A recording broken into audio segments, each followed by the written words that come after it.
Ahmed Bakayoko face au patronat ivoirien. Première rencontre du chef du gouvernement avec le secteur privé inscrit dans le cadre du comité de concertation avec l'État. Des échanges avec les acteurs majeurs du tissu économique national pour montrer le soutien du gouvernement en cette période de crise sanitaire liée au coronavirus. Une marque d'attention saluée par les fêtières et des entreprises restées toutefois sur leur faim malgré les efforts de l'État pour les aider à moins ressentir la crise.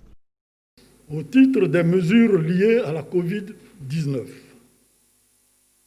nous avions par courrier en date du 3 juillet 2020 demandé au gouvernement la reconduction d'un certain nombre de mesures, notamment celles portant sur la suspension des contrôles fiscaux, douaniers et en matière sociale.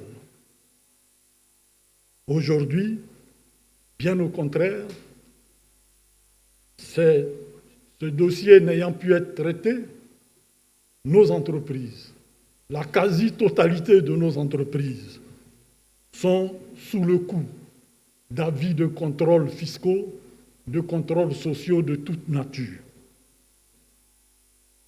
Sur les 250 milliards prévus pour les entreprises petites, moyennes et grandes, seulement 15 milliards ont été effectivement injectés dans l'économie 5 mois après.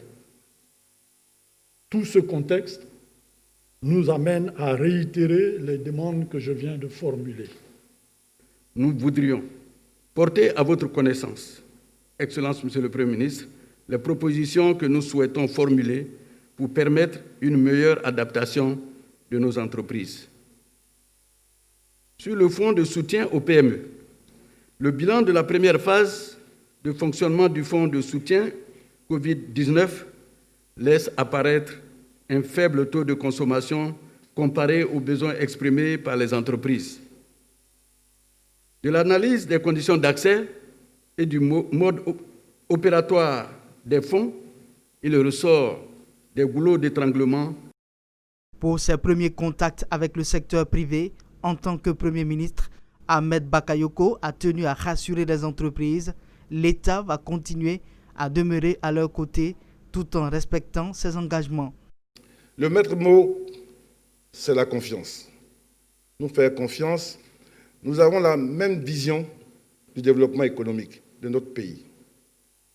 Et un État qui n'a pas les moyens de capter les taxes sur la valeur ajoutée n'aura pas les moyens d'induire des politiques qui lui permettent de développer le capital humain par ses investissements dans la santé, l'éducation, et de même que par ses investissements dans les infrastructures de base qui permettent de créer un environnement propice, attractif à vos investissements.